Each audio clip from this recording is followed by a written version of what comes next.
Bismillahirrahmanirrahim. The next topic which we are going to share over here is the endocrine system of mammals. It is in the continuation of the previous lecture that was about hormones of birds as well as mammals, and we have discussed various glands in the birds as well as mammals which are responsible for the secretion of many hormones. Here is the overview कि कौन-कौन से जो है वो glands mammals में मौजूद हैं. We have discussed that hypothalamus, pituitary gland, pineal, parathyroid, thyroid, thymus, adrenal, kidney, pancreas, then testes and ovaries. इसके अलावा भी हमने डिस्कस किया था कि जो गट है समटाइम ये भी हार्मोन्स के तौर पे एक्ट कर रही होती है. स्टमक से हार्मोन्स आते हैं, इंटेस्टाइन से हार्मोन आते हैं, liver produces hormone, kidneys they can produce hormones, heart से हार्मोन प्रोड्यूस होता है, adipose tissue and some temporary glands which are formed such as placenta as well as corpus luteum. ये भी हमारे पास ग्लैंड्स हैं जो कि हार्मोन सिक्रीट करते हैं. इन ग्लैंड्स के रेफरेंस से पहले हमने बात की थी पिट्यूटरी ग्लैंड के हवाले से, और पिट्यूटरी ग्लैंड और हाइपोथैलेमस का कनेक्शन डिस्कस किया कि पोस्टीरियर लोब के साथ कनेक्शन वाया न्यूरॉन्स है और इंटीरियर लोब के साथ कनेक्शन हाइपोथैलेमिक हाइपोफाइसिल जो पोर्टल सिस्टम है, ब्लड सप्लाई है जो उसका इंटीरियर लोब के थ्रू है, जबकि पोस्टीरियर लोब में डायरेक्ट न्यूरॉन या नर्व ट्रैक्ट्स वो कनेक्शन बना रहे हैं from paraventricular nucleus and supra optic nucleus of the hypothalamus. वहां से डायरेक्ट कनेक्शन है इसका. और ये भी हमने कल डिस्कस किया था that cells of anterior pituitary they are pituitary sites, और पिट्यूटरी साइट्स का जो कंट्रोल है वो हाइपोथैलेमस से आने वाले रिलीजिंग फैक्टर्स के थ्रू होता है. न्यूरो हाइपोफाइसिस के हार्मोन्स हम डिस्कस कर चुके that it produces oxytocin and vasopressin. Vasopressin blood pressure increase कर रहा होता है दो तरह से, और ऑक्सीटोसिन ये डिलीवरी प्रोसेस या मिल्क इजेक्शन प्रोसेस के दौरान हेल्पफुल होता है. और ये भी हमने डिस्कस किया था that ADH and oxytocin they differ from each other in 2 amino acids only, otherwise they are same. Now we are going to discuss about hormones of adenohypophysis or anterior pituitary. Anterior pituitary is known as master gland because most of the hormones which are produced by anterior pituitary, they control secretions from other endocrine glands as well. So there are certain hormones which have been cited in this slide which are affecting other glands. वो hormones जो खुद भी endocrine gland से produce हो रहे हैं, इस case में pituitary anterior pituitary gland से, और anterior pituitary से produce होने के बाद वो दूसरे endocrine glands को affect कर रहे हैं. Those hormones they are known as tropic hormones. Sometimes they're written as trophic as well, but tropic is the exact word, derived from the Greek word tropos, meaning stimulating. They target other endocrine glands. Just look at this. For example, FSH and LH, they affect testes and ovaries and they are released from anterior pituitary. So they are tropic. Thyroid stimulating hormone, thyroid को affect कर रहा होता है. FSH, LH, luteinizing hormone, follicle stimulating hormone, thyroid stimulating hormone, adrenocorticotropic hormone, it affects adrenal cortex. They are tropic hormones because they are having effect on other endocrine glands. और इनका effect सिर्फ tropic होता है, non tropic effect नहीं होता. कुछ ऐसे hormones भी हैं जिनका इफेक्ट नॉन ट्रॉपिक है, जिसको यहाँ पे साइट किया गया. Prolactin, it is affecting memory glands. अब आप यहाँ पे क्वेश्चन कर सकते हैं that prolactin is controlling another gland, memory gland, but keeping in mind memory glands are not endocrine glands. Just look at this, that non-tropic hormones are those hormones which target cells, tissues other than glands and organs. But endocrine gland नहीं है. Mammary gland is an exocrine gland. तो endocrine gland के अलावा कहीं पे भी अगर किसी हार्मोन का इफेक्ट हो रहा होगा, that hormone is non tropic. इसी तरह मेलानोफोर स्टिमुलेटिंग हार्मोन है, इसको उन्होंने इंटीरियर लोब के साथ ही रिलेट कर दिया. Sometime it is related with the median lobe, जैसा कि हमने पढ़ा. मीडियन लोब से आता है और ये भी मेलानोसाइट पे इफेक्ट करता है. मेलानोसाइट स्टिमुलेटिंग हार्मोन है for the formation of melanin pigment. तो ये भी हमारे पास नॉन ट्रॉपिक इफेक्ट है. इसी तरह एंडोर्फिन जो है वो pain receptors in the brain उस पर इफेक्ट करते हैं. Endorphins they are also having tropic hormones, sorry, non-tropic effect. And growth hormone is affecting different parts of the body. Sometimes ये bones और muscles पे इफेक्ट करता है, growth hormone for the growth. उस वक्त अब जाहिर है bones और muscles को primarily हम लोग कंसिडर करते हैं नॉन ट्रॉपिक पार्ट्स. तो बोन्स और मसल्स में से बोन्स और मसल पे जब ये एक्ट करेगा तो ग्रोथ कॉज करेगा, उस वक्त ये नॉन ट्रॉपिक है. लेकिन जब ये लिवर या पैंक्रियास पे एक्ट करता है, ग्रोथ हार्मोन का इफेक्ट पैंक्रियास पे भी होता है. जब ये पैंक्रियास पे या लिवर पे इफेक्ट कर रहा होगा, at that time it is known as having tropic effect. इसलिए यहाँ पे देखिए ग्रोथ हार्मोन को ट्रॉपिक भी कहा जाता है और नॉन ट्रॉपिक भी, मतलब इसके इफेक्ट्स दोनों तरह के हैं. So most of the hormones from anterior pituitary gland, they are tropic in their action. That is, they are stimulating other glands, other endocrine glands. That's why anterior pituitary is known as master gland. That most of the other glands, they are under the control of anterior pituitary. इसके अलावा आपने ये भी पढ़ा कि anterior pituitary जो है इसका साइज एक पी साइज के अकॉर्डिंग के बराबर होता है और इसका जो वेट है 0.5 जो ग्राम है उसमें आपने पढ़ा होगा कि 0.5 ग्राम्स का वेट है. The true endocrine portion of the pituitary is actually anterior pituitary and it synthesizes different hormones. Here it is written that it synthesizes 6 different hormones: FSH, LH, gonadotrophic hormone.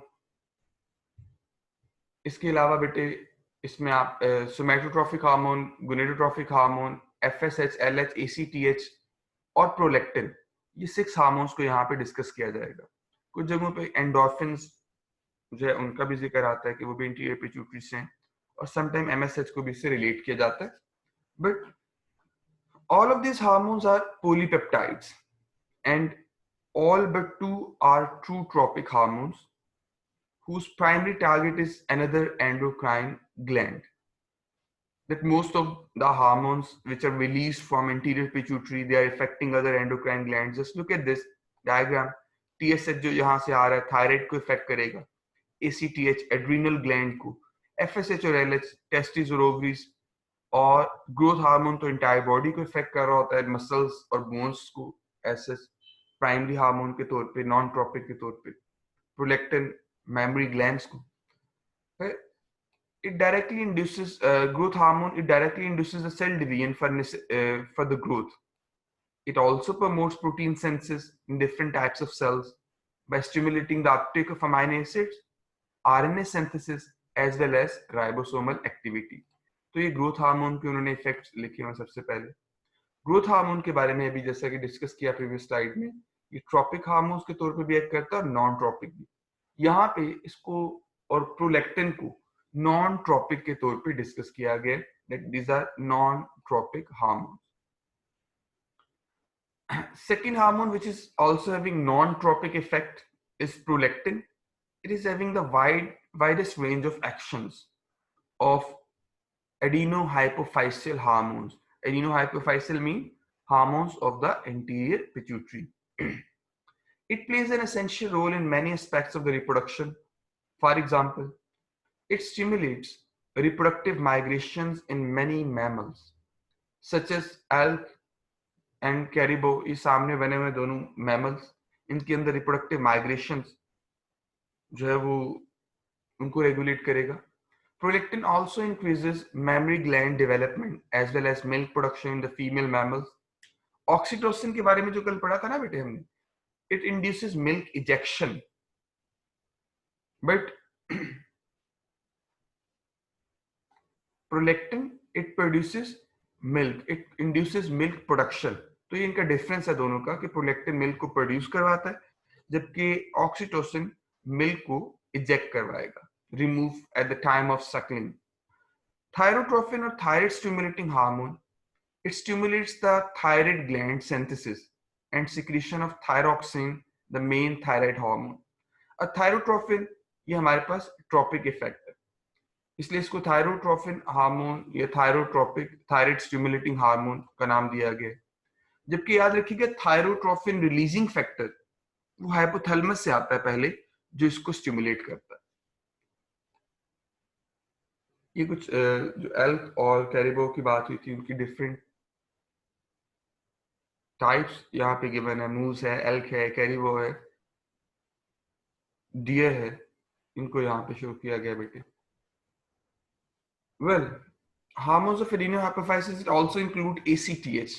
ACTH, adrenocorticotropic hormone, it stimulates the adrenal gland to produce and secrete steroid hormones, जिन्हें glucocorticoids, mineralocorticoids, cortisol, corticosterone, aldosterone।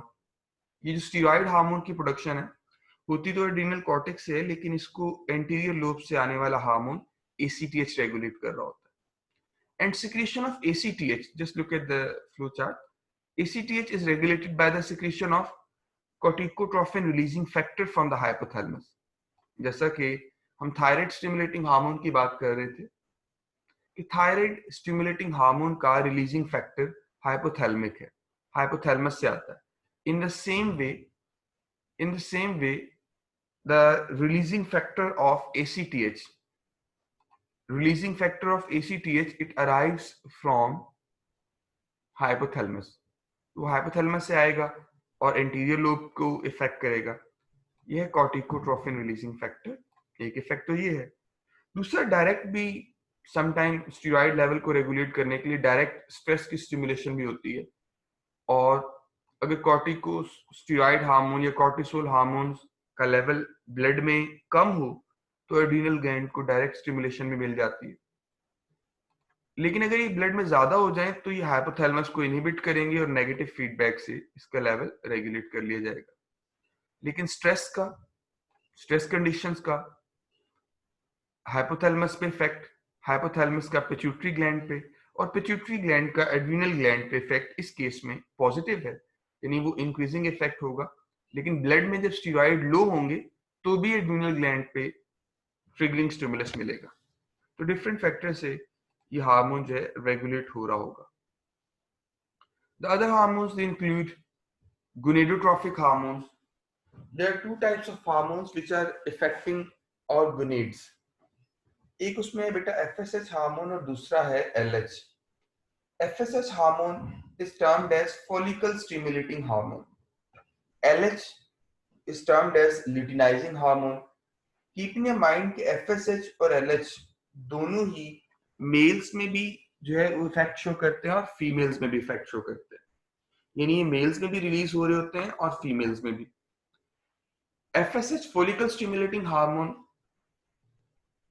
इसका नाम mails और females दोनों में same है, but LH is named as interstitial cell stimulating hormone in the males, while follicle stimulating hormone in the luteinizing hormone को हम females में luteinizing हार्मोन ही बोलेंगे, जबकि मेल्स में इसको नाम दिया जाएगा interstitial cell stimulating hormone। Just look at the effect of male gonadotropic hormones। ये male gonadotropic hormone hypothalamus pituitary gland, interior pituitary से ये LH और FSH प्रोड्यूस होते हैं, और LH और FSH जाके डायरेक्ट इन्फ्लुएंस कर रहे होते हैं। LH की पहले बात कर लेते हैं। LH in males is named as ICSH, interstitial cell stimulating hormone, क्योंकि ये टेस्टिस में जाके इंटरस्टिशियल सेल्स पे इफेक्ट करेगा, और इंटरस्टिशियल सेल्स क्या सिक्रीट करेंगे? टेस्टोस्टेरोन। टेस्टोस्टेरोन के डिफरेंट इफेक्ट्स हैं। एक तो स्पर्म प्रोडक्शन को बढ़ाता है, स्पर्मेटोजेनेसिस। टेस्टोस्टेरोन सोमैटिक टिश्यूज पे एक्ट करेगा for the stimulation of muscle growth, male secondary sex characteristic को कंट्रोल करेगा, और एम्ब्रियोनिक स्टेजेस में primary sex characteristics, development of male genitalia, उसको भी रेगुलेट करेगा, और ब्रेन, उसके अंदर बिहेवियरल चेंजेस भी टेस्टोस्टेरोन की वजह से होती है.